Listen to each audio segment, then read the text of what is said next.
Nakakapagod. Ay. Papunta tayo ng Beaudic sa Daang Katutubo mga idol. Layo pala nito mga idol. Ay. So 12 kilometers to. So yung style niya ahon tapos pabulusok. Ahon tapos pabulsok. Ay. Kaya mamaya pag pauwi na ako, ganun ulit.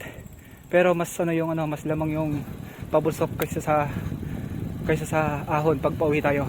Ngayon naman pag papunta ng Beaudic, mas lamang yung ahon kaysa sa pabulusok. Ay, nakakapagod mga idol. So time check tayo, 5:10 na, 5:10. So umalis tayo sa bahay mga 3:30 mga idol.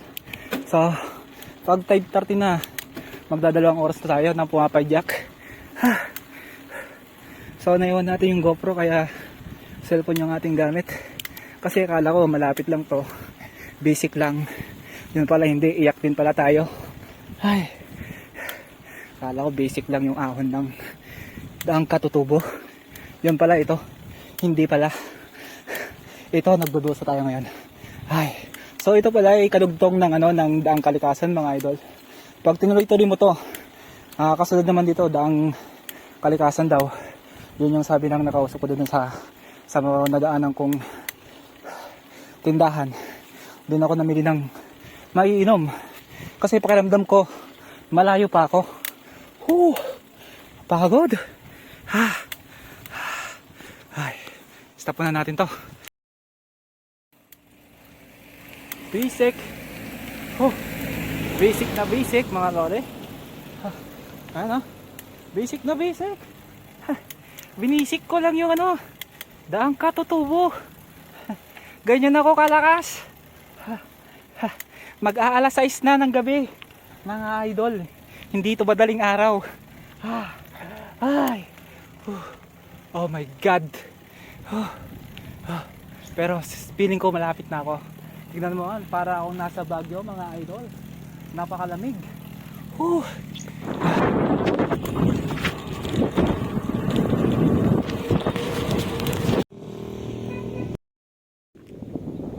Hello guys, so good morning, good evening pala. So magsi 6 o'clock muna ng gabi mga idol. Quarter to 6 mga idol. So akala nyo nasa Baguio tayo. Yun ang akala nyo, no? Nandito lang naman tayo sa Pangasinan mga idol. Kung naghahanap kayo ng malamig na lugar, dito na lang kayo. Dito na lang kayo sa Daang Katutubo mga idol, dito sa Aguilar ata to sa mamaya check natin yung Google Map kung Aguilar nga mga idol. Kapal ng mahamog mga idol. So tinira ko siya mga siguro kasi umalis tayo sa bahay 3:30. Andito na tayo sa sa entrance ng Beaudic ng ng Daang Katutubo, mga 5:45. So saglitan lang na video mga idol kasi sobrang gabi na, saka pagpauwi na tayo sobrang kapal ng ng hamog, kaya madali ang video lang to mga idol. So hindi ko ni-expect na na talagang napakahirap yung ahon dito mga idol. Sobrang hirap talaga mga idol, kaya wag niyo malilitin yung yung Daang Katutubo mga idol. Napaka-trick nito. So mamaya malalaman natin kung ilang meters yung elevation ng bundok ng Daang Katutubo mga idol. So mamaya ulit mga idol, bye bye. So bibidyohan lang natin yung pinaka main Beaudic ng Daang Katutubo mga Lodrex.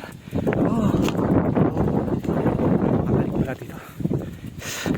Ay, dapat talaga makababa na tayo ng 6 o'clock ito mga idol. Baka sabutan tayo ng ulan. Ay, galit na naman yung asawa natin ito mga idol. Ilang beses na tayong sinasabihin na wag magpapabot ng gabi, pero ito sigurado 8:30 tayo makakauwi nito mga idol. Ay, kasi papunta dito 2 oras.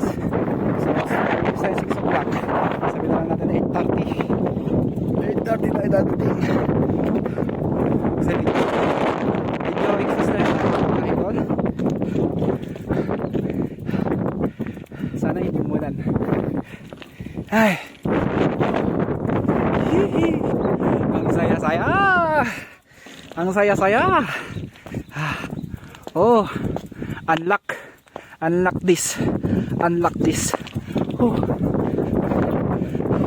Unlock this. Katutubo. Building. Wait. Da. Okay. So, ito lang tayo. Andito lang tayo.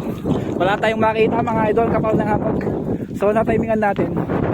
Ngayon lang daw ulit. Hindi natin makita yung yung pero may time talaga na mahumog. May time din na talaga na wala.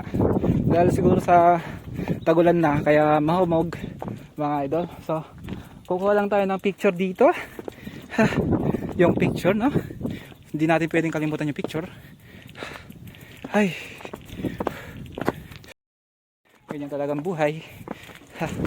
Pagkatapos ng matarik na ahunan, magandang view yung yung makikita natin.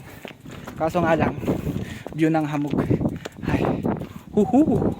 So, titik tayo ng picture dito, mga idol. Feeling natin nasa Baguio tayo.